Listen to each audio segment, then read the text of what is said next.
नमस्कार, क्रांतिकारी खबर में आपका स्वागत है। आइए आपको ले चलते हैं उत्तर प्रदेश के जनपद अलीगढ़ में। आइए आपको आज ऐसी घटना से रूबरू कराते हैं जो कि 1947 में पाकिस्तान हिंदुस्तान बंटवारे के समय से हिंदू परिवार जो कि पाकिस्तान से आया हुआ था, उन पर भूमाफिया को कहर यहाँ जारी है और यहाँ से बिल्कुल नेस्तनाबूद करना चाहते हैं।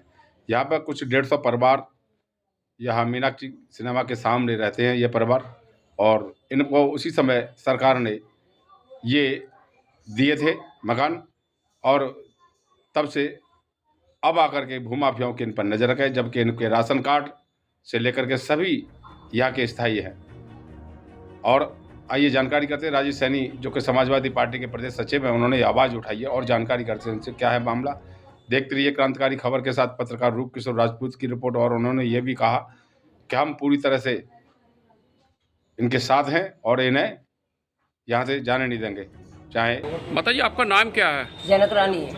अच्छा, आप कितने समय से यहाँ रह रही हैं? मैं यहाँ 57 सन से रह रहे हैं। 57 से रह रही हैं। हाँ जी। तो आपकी शादी भी यहीं हुई, इसी जगह पर हुई? हाँ जी, 52 साल हो गए मेरी शादी को भी। अच्छा, कितने बच्चे हैं आपके? मेरे 5 हैं। अच्छा, नातियों की शादी कर ली आपने? नाती बच्चे ऐसे ही है, कुछ विकलांग है। अच्छा, बच्चों की शादी कर ली है इतने समय। शादी कर ली है, विकलांग है। आज भी यहीं रह रही हैं आप? हाँ जी। तो कितनी उम्र होगी आपकी? मेरी है समझ लो 70 वर्ष की है। हाँ जी, 70 की है। आप कहाँ से यहाँ पर आई थी अलीगढ़? पाकिस्तान से अलीगढ़। कांता जी, कहाँ रह रही हैं इस समय आप? रामदेवी धर्मशाला। कितने वर्षों से रह रही हैं आप? हमें हो गए 50 साल। 50 साल हो गए। क्या पीढ़ी बदल गई आपकी? हमारी 2 पीढ़ी बदल गई। अब क्या दिक्कत आ रही है आपको यहाँ पर? हमें यही दिक्कत आ रही है, ये तोड़ फोड़ जो ये करवाना चाह रहे हैं, हाँ।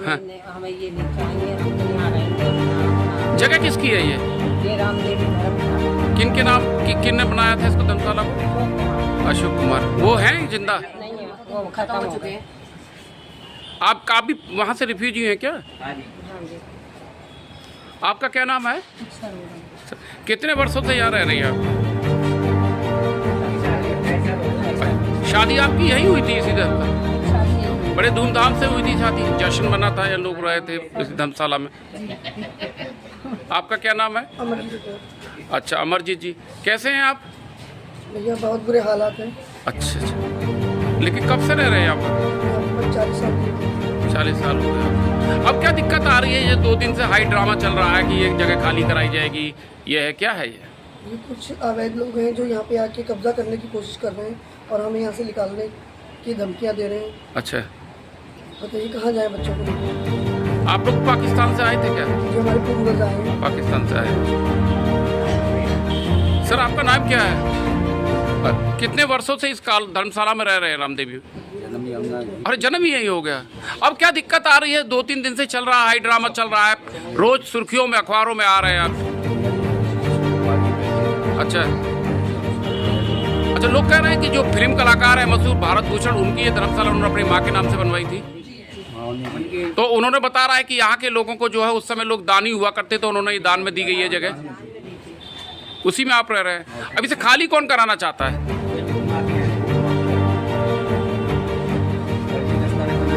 आपका क्या नाम है? जगदीश। कितने वर्षों रह रहे सरदेवाजी आप? 52 साल हो गए। तो ये खाली क्यों करा रहे हैं? क्या अपनी जगह बता रहे हैं? वो अपनी बता रहे हैं, भूमाफिया है वो, तो कुछ भी कागज बनवा रहे हैं, कुछ भी कराते हैं, इससे क्या फर्क है? आपकी शादी कहाँ इसी मकान में हुई थी? अम्मा, आपका नाम क्या है? कितनी उम्र है आपकी? कितने समय से यहाँ रह रही हैं आप? जब से शादी जब से हुई, जब से रह रहे हैं। अब क्या दिक्कत आ रही है? ये रोज चल रहा है ड्रामा कैसे वही कर रहे हैं। अच्छा, खाली कराने के लिए। आपका क्या नाम है? मेरा नाम गुरप्रीत भाटिया। अच्छा, कितने समय से रह रहे हैं भाई यहाँ? सर, मेरी पैदावाश यहीं की है। मेरी उम्र आज की डेट में 32 साल है। कितनी शादियाँ आपने इस धर्मशाला में देखी अब तक अपने जीवन? कई शादियाँ देख चुकी हूँ। कई शादियाँ देखी। अच्छा, क्या दिक्कत आ रही है? जो लोग ये हाई ड्रामा चल रहा है, खाली कराने की बात कर रहे हैं, कोई भूमाफिया की नज़र इस पर है, क्या है कारण? देखिए, ज़मीन इतनी बड़ी है कि कई लोगों की निगाह इस पे है, और अब कुछ ऐसे बंदे आए हैं जो इसमें अवैध अपने दस्तावेज लेके आ गए हैं, हाई कोर्ट से नकली वो बनवा के लाए हैं कि नहीं इसको तोड़ना ही जज्जर है। पर आप यहाँ पे आके देखिए और यहाँ पे घरों में अंदर आके देखिए कि कोई जज्जर नहीं है, जमीन एक बार कोई हमारी सुने, समझे कि ये ज़मीन कहीं से कहीं तक जर्जर नहीं है। तो अब आपको क्या कुछ प्रशासन ने कोई आश्वासन दिया है कि? प्रशासन ने हमें सिर्फ बोल रखा है कि कुछ नहीं होगा, ऐसा सिर्फ आप लोग शांत रहें, कि अगर कोई आप उत्पात नहीं मचाएंगे तो आप लोगों के साथ कोई दिक्कत नहीं होगी, हम लोग आपके सपोर्ट में है। प्रशासन हमारा साथ ही दे रही है इस समय। अच्छा। अब आप क्या चाहते हैं? हम तो यही चाहते हैं, देखिए हम यहाँ रहना चाहते हैं, हमें किसी से कोई वो लेना देना है नहीं है।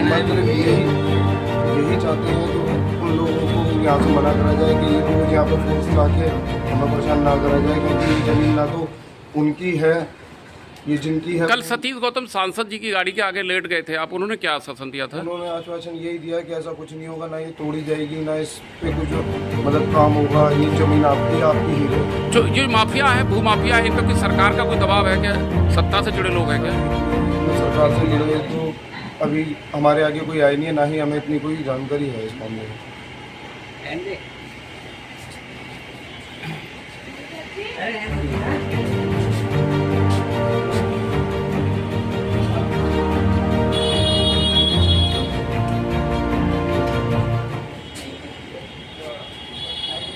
हाउस टैक्स हम दे रहे हैं, रसीदें हाउस टैक्स हम दे रहे हैं। अच्छा। किराया ले रहा है, दान में दी गई है, हम कोई किराया नहीं देते हैं। बिजली किसके नाम है? बिजली हमारे ही नाम है, सबके। हाउस टैक्स भी है क्या? हाँ, हाउस टैक्स भी है। अपने नाम से, आपके नाम से? हाँ, हाउस टैक्स हम सब जने मिलके जमा करते हैं अपने अपने, सबके यहाँ मीटर लगे हुए हैं। अच्छा। हाउस टैक्स सब जमा करते हैं, बिजली का बिल भी जमा करते हैं सब। तो रामदेवी धर्मशाला है जहाँ पर आपका समाजवादी पार्टी का प्रतिनिधित्व मिला था, किस मामले को लेकर मिला था? हम लोग कहते हैं पिछले 3-4 दिन से बड़ा हाई वोल्टेज ड्रामा चल रहा है। पुलिस प्रशासन के लोग आते हैं और कुछ भूमाफिया हैं वो आते हैं और वो बताते हैं कि उन्होंने उनकी ये संपत्ति है, और हमने कहा है प्रशासन से कि निष्पक्ष जांच सबसे पहले के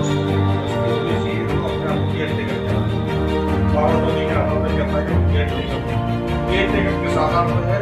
ये मशहूर फिल्म अभिनेता भारत भूषण जी की संपत्ति है। उन्होंने अपने जब भारत पाकिस्तान का बंटवारा हुआ तो उधर से जो लोग आगे यहाँ शिफ्ट हुए उन लोगों को रहने के लिए दे दी थी। सभी लोग आज जब गए तो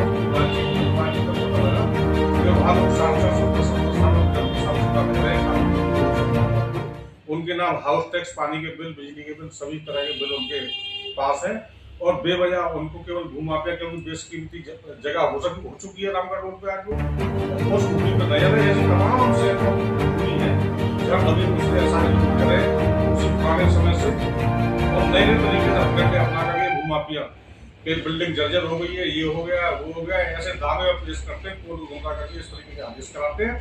ये बहुत बड़ा अपराध है, उसमें करीब 40 से 50 करोड़ मांगे हैं। तो ये इस तरीके की जो है तो हमने समाजवादी पार्टी के और उन्हीं के हम उस पर गए थे और जाकर के उनको आश्वासन दिया कि समाजवादी पार्टी उनके साथ खड़ी है, किसी को बेघर नहीं होने देगी। क्या कोई किसी राजनीतिक संरक्षण में ये काम हो रहा है? नहीं, अभी देखिए कुछ कहा नहीं है, बेघर राजनीति को तो संभव नहीं है, इतनी बड़ी नहीं हो सकती, लेकिन कहीं ना कहीं कुछ है तो वो निकल के आएगी, सच्चाई नहीं छुपती, क्योंकि जब हम निकलते हैं और बात करते हैं और लोगों से जानकारी होती है तो सारी चीजें निकल के आती है। अलीगढ़ बहुत बड़ा शहर नहीं है, अगर कोई राजनीतिक कोई व्यक्ति ऐसा नहीं है, क्योंकि समाजवादी पार्टी ये लोग आए कहाँ पर, यहाँ कहाँ से आए? ये लोग उस समय जब डिवाइडेशन हुआ था हिंदुस्तान पाकिस्तान में 1947 में, तो ये पाकिस्तान से ये लोग आए थे और यहाँ इनको सरकार और प्रशासन ने हमें व्यवस्थित किया था और सभी परिवार अपने। ये वसीयत का क्या मामला है, किसने ये बड़ी वसीयत बना ली है? अब देखिए हमने ये कहा कि जो भी वसीयत है या पावर टोनी है उसकी इस पर जांच कराए सबसे पहले प्रशासन और तसल्ली पूर्वक काम करे और किसी को भी बेगरदम समाजवादी पार्टी को होने नहीं देंगे किसी को। आपका प्रतिनिधित्व मिला था? हाँ, कौन लोग आए? अभी नाम उजागर नहीं है, कोई अक्षय गुप्ता आ रहे हैं निकल करके और बताते हैं कि मेरे पावर टोनी है।